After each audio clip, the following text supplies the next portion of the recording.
This tablet is currently my favorite display tablet, and I'm going to show you why. Now, some of you may have seen my recent video about the XPPen Artist 16 2nd Gen, and I said it was my favorite tablet, almost. Well, this tablet is currently my favorite tablet, and it's the Pro version. So the Artist Pro 2nd Gen, and it comes in two sizes, 14-inch and 16-inch. You can see both of them here so you can get an idea of the size, and they're priced roughly £500 and £400 respectively. XPPen do have an anniversary sale on at the moment, so it's worth looking at their site for their discounts. So why do I like it so much? Well, all the obvious points such as drawing experience is really fantastic, the feel and responsiveness of the pen is lovely, it's got that chunky size which is nice and comfy, the surface feels really nice, it's slightly matted so you can actually comfortably use it without a glove. The surface also gave the pen a nice sort of comfy feel whilst you were drawing. It's got a laminated screen as you'd expect, so there's hardly any parallax, so your pen feels very close to the drawing surface. The drivers worked well and first time of asking.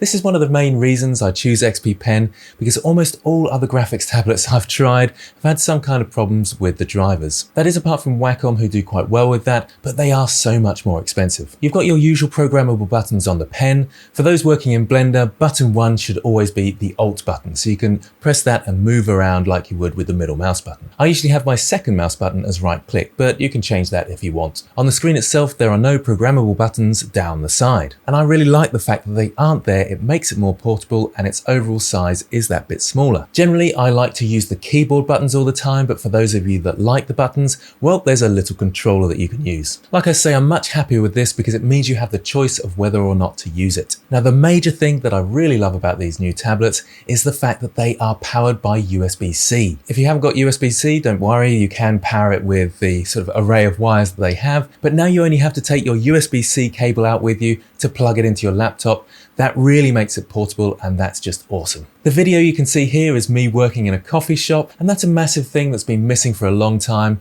and I'm really glad these tablets have solved that problem. Now, personally, my favorite out of the two is the 16-inch because I like the extra screen space, especially when working in Blender. But I could understand a lot of artists being happier with the 14-inch for that extra portability and compactness. Here you can see me placing them into my laptop rucksack. The 16-inch is a bit of a squeeze for my laptop, but it just fits. It makes my laptop a little bit heavy, but that's fine by me. Now, it's worth saying that if you're on a budget, the non-Pro version is still a very good option, and it is still powered by USB-C, so that's great. But if you can afford it, the features of the Pro are worth spending a little bit more money on, in my opinion. So well done XPPen for making a fantastic tablet, and thanks for sending it to me, and thank you all for watching. I'll see you next time.